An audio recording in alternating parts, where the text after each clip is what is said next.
bring you up to date about something we talked about a couple of hours ago. You know, the big breaking news. Well, two pieces of breaking news today. We've lost Toby Keith. It's sad. It's very sad. He was only 62. The country music singer has stomach cancer and died last night. And then we mentioned, in conjunction with that, of course, the palace in England has released the information that King Charles has cancer. They have not said a word more than that. And then Dave was saying, you know, they've been even more tight-lipped about Princess Catherine, who went into the hospital and has no engagements now for a while, months. Till April, I think. And so I asked the question, I asked Chris Demm and Biggie earlier, do you think that Buckingham Palace owes it to the citizens of England and the world, I guess, to say more about each case? And your answer is no. I wish they would, but I think the answer is no. Yeah. I don't think they put out enough on the king to say, you know, he's got cancer. I mean, it's kind of obvious. I mean, they were poking around his colon last week. So you kind of got an idea. Well, you think prostate, because they were doing a prostate check, right? Yeah, it was prostate cancer, wasn't it? Well, we don't know, but that's what the assumption is. Somewhere in that neighborhood. Right. That's how they found it, from the surgery. Correct. So he says he was lucky that they caught it because of the surgery. That's what they're saying. But we don't know the stage or anything like that. Now, let me ask you this. Here in this country, and this is what I mentioned to Biggie and Chris Demm earlier, we have a defense secretary who, over the holidays, had to reveal finally that he had prostate cancer. He had a surgery and was out, and not only didn't tell the American people, didn't tell the president. No. And do you think that is okay? No. He didn't tell anyone? No. I don't think he had to tell the American people, but I think he should have gone to the president and say, hey, look, I'm checking in over here at Walter Reed for a little while. You do? Yeah. And Biden should ask for his resignation. What? Yes. What? Of course. You think he should have to Kelly, we're shooting at Houthis. We're arming Ukraine. Southern border's a mess. They're fighting in the Middle East. You don't think a man has a right to his privacy? No. His undersecretary didn't know. They had to tell her. And she's like, what? I didn't know he's going in for surgery. You imagine the cabinet meeting? What? Biden's taking roll? What? Commerce. Here. Commerce. Here. Agriculture. Here. Defense.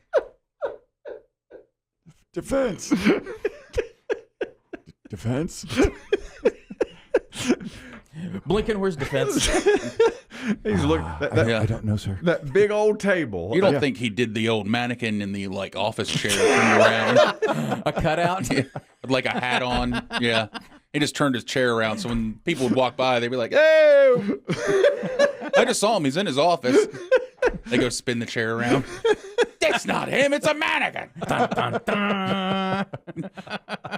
Hijinks at defense. Yeah. Did the old Ferris Bueller. What's he doing? I tried this, and you would appreciate it, Kelly. This is you. You appreciate this is a you work day. No wonder. But he's trying to sneak it in. The sneakiness. Yeah, you would. You're trying to sneak in a little COVID between Christmas and New Year's. Sneak a little surgery in there. Yeah, nobody will miss him. That's what I thought. I thought, man, he got a right to his privacy. I mean, I think what? Well, we're not coming in the hospital with him, but at least tell your boss. At least twice you had COVID and thought about coming in. That's right. Maybe a third time. And I've said you're always the guy in the the zombie movie. He gets bit and covers it, or coughs a little, and then it's like, sorry, I choked on a jelly bean. I told you my plan for COVID. I wanted to come in here to holding your breath the whole time from car to door to chair. Right. Yes. That's right. I wanted to come in here and work in this room while you all were in a different room that had been rigged up for broadcast. And then everybody said, well, what about the lobby? What about the hallway? What about... I would hold my breath from the parking lot into here and sit and then do the entire show and then leave holding my breath, and you wait an hour and fumigate after I leave. That's what Secretary of Defense tried to. He comes back to the first meeting and President Biden's like, sit down. He's like, I'm going to stand for this meeting. Oh, that's right. I can't sit. Yeah. Do you think he came in after missing a couple minutes like, what? What's up? Yeah. Yeah, okay, yeah. Yank out my prostate, put a diaper on me. I got to get back to work. I had no idea you wanted him fired for that. I never know what's a big deal. I never know if it's a big deal. He didn't handle this well at all. No. No, I guess now that you say it that way, because my job's not as important as his job. Oh, no. I don't even know how you can say it in the same breath. You know, if I snuck in with COVID, who'd care? Mm-hmm. Well, wait a minute. A couple of us. People would care. You're right. But if the podcast isn't there, Right. What's right. the big deal? It didn't drop till Thursday instead of Tuesday. Exactly. We don't arm whoever we're arming. Then it. Yeah, he's got keys. He's got keys to some of that Pentagon building. Oh God, you're some right. of those rooms you can't get in without him. Joe, you're talking about the defense secretary. God. We gotta get to the safe. Where's Austin? Austin's not here. I think I saw him in his office. That's a matter. Fools. Joe, you want to comment on the defense secretary hiding his illness? Right. Yeah. As a retired military officer, just if a private, sergeant, lieutenant, anybody didn't show up for 30 days or 2 weeks or 2 days, doesn't matter. They'd be demoted in rank or even booted out of the military on a chapter. So to be in charge of the military and you do it, and not even to the president, you need to go.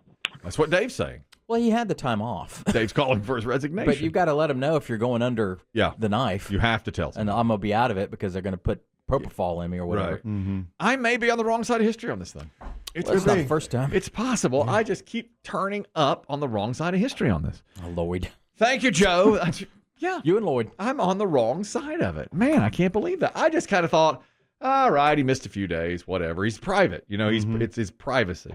Because I get that too. I get he doesn't want to, let anybody know, but you can't at that level. You have to tell you have to tell your boss. Yeah. You have to tell your boss. Yeah, the more important you are. Yeah. Yeah. Now, I mean, and Demm's right. I mean, if you're EPA or agriculture, commerce, defense, take the whole month of December. Yeah, but defense is up there. Although then again, maybe he told his boss and his boss forgot. What do you think he called him? Maybe. Yeah. Where's Lloyd? Hey, Joe. Who's this? That's what he should have said at the press conference. Like, I told the president. I don't know. I would have played that. Yeah. It'd be believable. Yeah. Biden wouldn't. Biden couldn't and refuse. people would believe it. They're like, really? Did he tell me? I called you the night I told before. you at lunch. I'd be out for 2 weeks. All right. I'm on the wrong side of history.